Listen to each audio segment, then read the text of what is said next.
Olá, meus amigos, meu nome é Douglas Kern, sou advogado civilista atuante aqui na cidade de Viamão e hoje eu gostaria de trazer para vocês um caso muito interessante aqui do meu escritório, onde a minha cliente ela foi obrigada a ingressar com uma ação de reintegração de posse devido ao fato que a sua nora, após a separação com o marido dela, ou seja, o filho da minha cliente, não quis mais devolver o imóvel.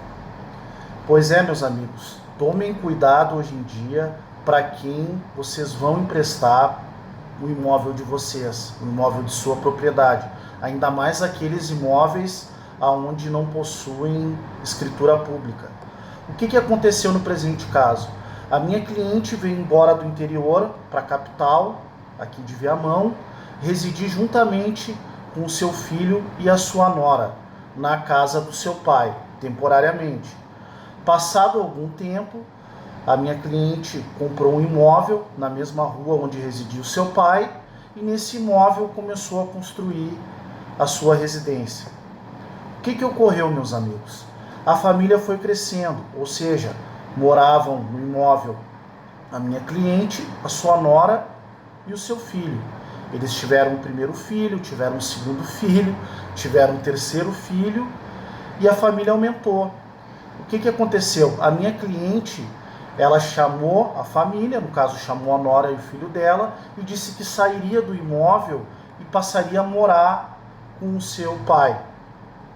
Claro, isso temporariamente, até que eles comprassem uma casa no futuro para eles. O que ocorreu?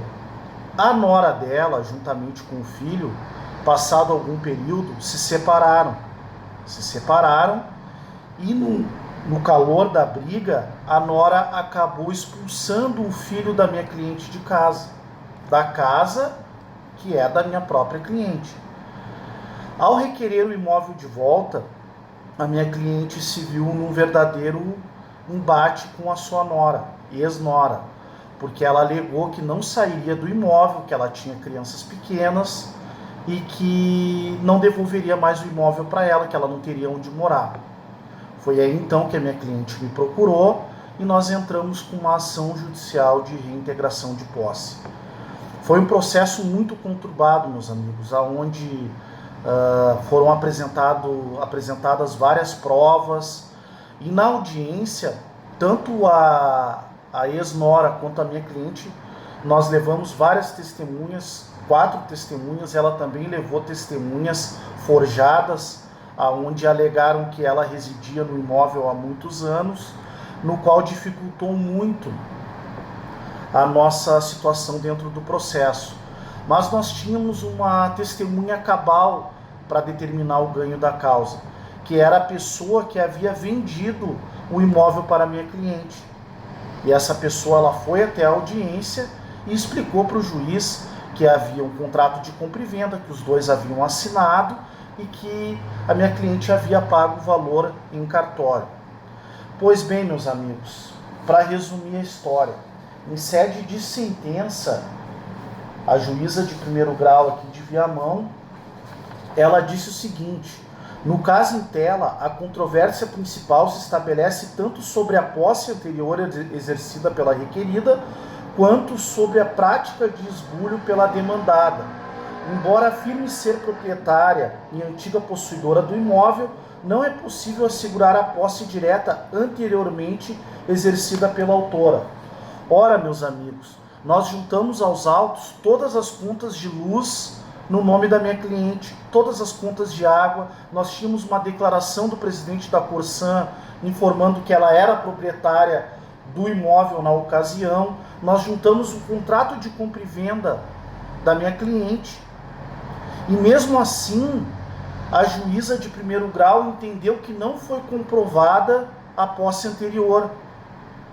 Pois bem, no resultado do processo em primeiro grau, a juíza disse o seguinte: isto posto, julgo improcedente a ação de reintegração de posse em face do artigo 4871 do Código de Processo Civil e ainda condenou a parte autora ao pagamento das custas processuais do processo.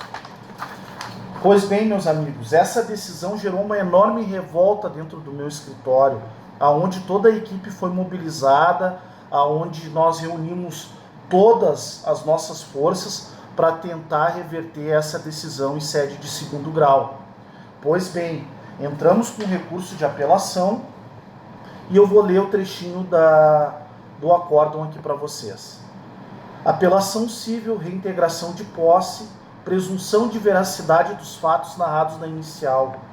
Versão da autora no sentido de que residiu no imóvel objeto da lide juntamente com o filho e a nora, ora requerida, durante um período de tempo.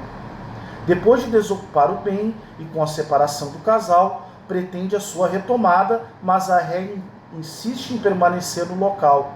Presunção de veracidade dos fatos narrados pela autora. Depoimento da requerida que não tem o condão de substituir efetiva defesa nos autos. Presentes os requisitos do artigo 561 do CPC, imperiosa a procedência da ação. Deram provimento total ao recurso.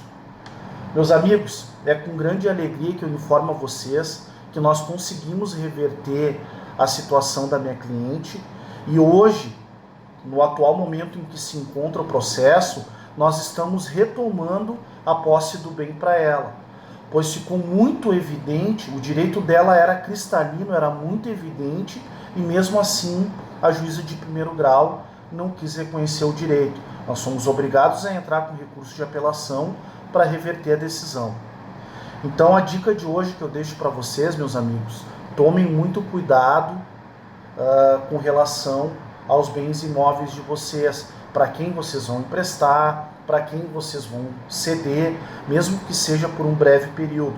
Façam um contrato, procurem um pessoal, procurem um profissional experiente da advocacia que vá confeccionar esse contrato para que vocês não tenham problemas futuros.